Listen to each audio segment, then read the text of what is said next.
Hello everybody and welcome to my general walkthrough of all 9 holes in the Namhae Cliffs 9-hole cup, which is starting later on this week. As always, if you are new here, please make sure you are subscribed to the channel, hit the bell button as well so you get notified when we upload new content or we'll be going live. Don't forget, Thursday morning at the very beginning of this tournament I will be playing First Look, Pro, Expert and Master in the qualifying rounds, and the same again on Saturday, 8 AM UK time both days. The winds are expected to change for the final round, so make sure you join us here, get your first look at those wind directions. And also with the Master rounds, it is my intention to be going totally free to play with the ball choices.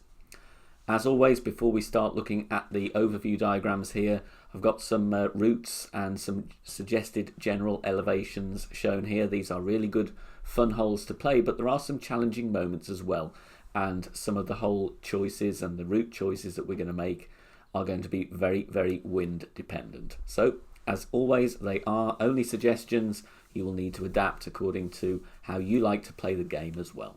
So let's begin by looking at hole number 1. The first hole we have is a fun par 4, especially in tailwind. If we do get any form of tailwind, it's the white arrow all day and every day. We want to be going for green in 1, and that is bouncing on that little island there.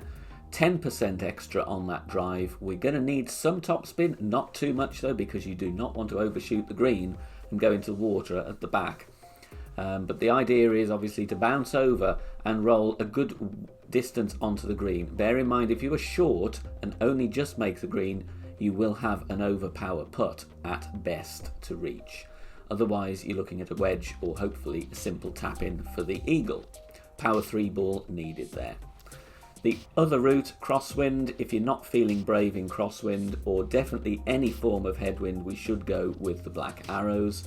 10% on the drive, plenty of topspin and max left spin. Get yourself right down to the end of that first piece of fairway before the general direction kicks to the left, and that should leave you with a short iron. Now in Tour 10, when this was back in Tour 10, I was playing the short iron at plus 30%. So good couple of options there. Hopefully we get some tailwind, because this is going to be a fun must eagle hole, in which case on hole number 1. Very short par 3 for hole number 2. This one I play at plus 15% elevation from all tees, and it's so short that actually rookie division, this is a short iron shot, and we're going to be bouncing before the bunker. Not much spin needed at all here, maybe a little bit of topspin or a little bit of backspin, or even no spin at all, but a very good chance for a hole in 1. Bear in mind there is a little bit of a slope just before the pin that goes from right to left. From the middle tee here, this is going to be a long iron shot, so usually would have been Goliath for me, but obviously now we're not in tour play, we could be a bit more selective. And from the back tee, either going to be a long iron or a wood club. This is not a shootout that we're using any drivers from the third tee. So plus 15% all divisions, and the most common route to play is bouncing over that bunker and rolling up to the pin for a hopeful hole in 1. Hole 3 is a difficult par 5, and we're going to have to be very careful how we play this hole depending on what the wind is doing. Drive, I'm always going to go the right side. You do see people in Tour 3 try and blast it over the left side, but it is so difficult with the bounce there, and very easy to either misjudge your landing position or your adjustment and end up getting a terrible kick and going into the drink. So for me, it's always going to be that little right hand section of fairway. Plus 20% needed on the drive, and the idea is to get as far down as we can, of course, without rolling into the rough or even worse, off the cliff. The reason for that, we want to be as close to the green as possible for our second shot. Now when I say close, we're still not going to be close. We are going to need a 180 yard wood club here, so big dog from rookie division, and the second shot, if the wind is in favour, we're looking at just doing a rough bump directly before the green, or if of course you've got more advanced clubs, then it's going to be Cataclysm or it's going to be the Guardian. Cataclysm is good for the rough bump if the wind permits. Obviously we can go directly over there, which would be 0% as a general suggestion. What we have done in the past also is use the Guardian here, and that would be obviously applying max backspin, and you're not looking at the rough bump there, you're looking at bouncing on the short bit of fairway before the green, and then holding and getting that max backspin to just pull you back towards the pin. This is a difficult shot though, because depending where you are on that first piece of fairway, your target may be further down the cliff, which would mean you were going to lose distance, and obviously the more you stretch out to judge your overpower, the more elevation you are aiming at, so that is going to increase the distance of your shot. So getting the amount of overpower here is absolutely key on that second shot. Obviously if we have horrendous headwind, we're going to have to switch to those blue arrows, lay up with a long iron, most likely minus 10%, and then take a short iron over the water to the green itself, which would be plus 30. Very difficult hole though here. We are going to see a lot of birdies, but if we can grab an eagle here, it will be a really good advantage in this 9-hole cup. We have a par 3 then for the 4th hole, and this one general elevation 20% from all tees. Most common route shown here is to bounce where that red cross is. Now there is a little dip in the fairway there that we need to try and land in to get as consistent a bounce as possible. And then we just bounce over that thin strip of rough and roll towards the pin. Bear in mind, if you are going to err on the side of caution, go a little bit more left than right. If you miss right and you come in without enough backspin, you will roll down the right hand side of the green into the rough. So there is a danger of that here if you don't get the line or the adjustment quite right. So that's the usual thing. That is obviously a long iron from first and second tee. Now it will be a wood club obviously from third tee. The other option, which I haven't illustrated here but people do play, is just above and to the left of the red cross on that little patch of rough. There is a rough bump here as well, so it's up to you which you fancy doing. Obviously rough bumps generally are a better chance at a hole-in-one, but will carry a little bit of risk as well, especially if you don't adjust or hit perfect. So the choice is yours there on hole number 4. A par 4 then greets us for the 5th hole in this tournament. Most likely going to play white line here, definitely in crosswind or any form of headwind. It's going to be white route all the way. 10% on the drive, and we're looking to go as far as we can up to that point on the fairway, illustrated by the tip of the first arrow. From there you have a very makeable short iron for the eagle. There is a very nice spot to play from, which offers you a great line to the cup. Second shot I would play mostly at 0%. Obviously you may want to put 5% on it if we do have some crosswind, or you can obviously offset. It depends what your preferred method is, but a very good short iron spot there, which is worth a go. If we do have tailwind, then the blue line is an option, but it's not a consistent option. The fairway, a spot to aim at there, is very small, so you will obviously be needing probably a power 5 ball to go for that, and a good amount of wind push as well. But bear in mind, you're going to need a little bit of left curl, left spin as well, and some luck to land on the short grass for that. So it's not a guaranteed method to go to green, but is worth the risk if you fancy it in tailwind on hole number 5. Okay, on to hole 6, and look at all the arrows we've got to look at here. This is a brilliant hole, especially in tailwind. It's a par 5. If we do get the right window, we're going to see a great chance at an albatross here, and maybe even a condor. I think it has been done before. White line if we have tailwind.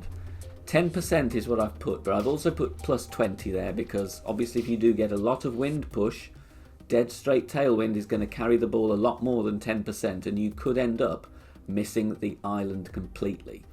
So you may want to think about a little bit more elevation there in straight tailwind. But the plan is to bounce on the island with some topspin, get yourself over there, make sure you've got enough topspin to get over there. Thor's hammer, high level APOC, big topper, also good if you can cope with the lack of accuracy, and get yourself rolling down towards that green for a great chance at albatross. Now the blue line is using the island, but it's a little bit more of a precision shot. So this would be then using a great amount of backspin to land on the island and then hold. From there you're going to have a sniper that plays at least 30% elevation for the green. If of course we have straight headwind or cross headwind, the island for me is a no-go. I'm going to go left hand side, and we're going to need some wind resistance here, plenty of topspin, plenty of right spin and also right curl, because that landing point there slopes down from the right to the left, so the ball is going to get kicked out to the left and you'll end up further away from the hole. 10% on the drive for that one as well, and then you're going to look at a wood club playing plus 10 over the water and to the green. That's the grey arrows. So lots of options here. Let's hope for some tailwind though, because it is a very, very good fun shot to try and make the green in one. The last of the par 4s now, hole number 7. Really no point putting any more arrows than one here. It's a dead straight hole, so there's only one way to get there. How many shots it's going to take to get there is going to depend very much on the wind direction and the wind strength. If we have tailwind, we can land on the start of that second piece of fairway, get your top spin on and get down there for a simple eagle. Obviously if there is headwind, we're just going to have to lay up and deal with it. But generally it plays at 10%, but the idea is obviously in all scenarios we should get as close to the green as possible according to the allowance provided by the wind. Bear in mind where I've got the red cross here, there is a little bit of a bumpy spot here.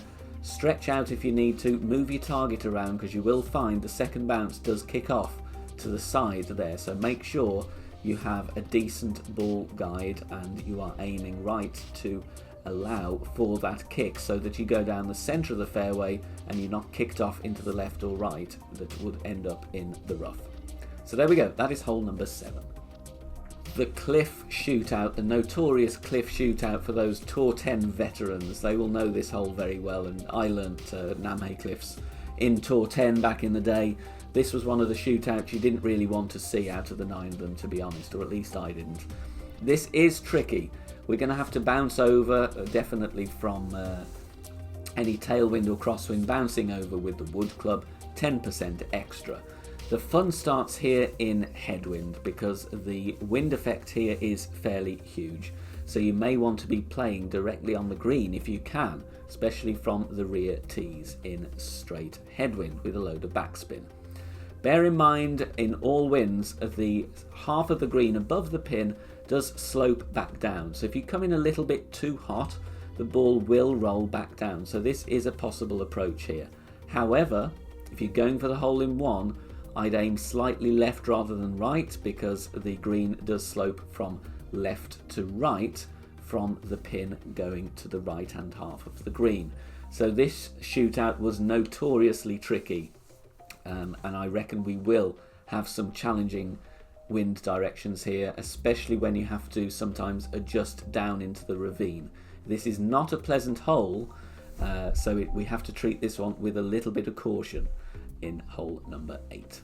And finally on to the 9th hole. Again, we've got a couple of options here. Let's look at the nice tailwind option first. That's with the white line, 20% on the drive, bouncing where the red cross is. We're going to need a few bars of top spin, plenty of left spin, and also some left curl here, so that we are aiming centre of the fairway between obviously that mid fairway bunker and the rough on the left. So the quarterback is good here if you've got it in a good level. Plenty of curl is needed though, so you need to choose your driver carefully. Some players like to bounce on the red cross and try and thread the needle between those two bunkers on the fairway, but for me that is far too risky. If we play the left spin and the left curl shot as shown here, your second shot is a very nice bounce on the island over onto the green. Now there isn't a funnel here, not what I would describe as a funnel, but it is what I would call as a nice line to the cup, and does actually have a fairly good chance of dropping. Not a wonderful chance, but it is a chance. 10% on the second shot. Crosswind, if you're not feeling brave for that, or any form of headwind, absolutely go with the blue line. Again, it's 20%. You want to get down there towards that end of that piece of fairway, but again, the very end of that does slope down. So if you come in too hot, you will end up in the rough or rolling down the cliff into the drink. Again, as I said, 20%. From there, you will have a wood club shot rather than a long iron, and that's going to play at plus 10. But important to get the speed and the line right here. The green does slope a little bit down towards the back of that one, so that doesn't afford the best chance, but it is a safe route if we do get any form of headwind on hole number 9. So there we go, that concludes the general walkthrough. I hope you found it useful. Please do leave a comment, let me know your thoughts on these holes, and don't forget to join me 8 AM on Thursday morning for Pro, Expert and Master Division. Good luck everybody in the Namhae Cliffs 9-hole cup.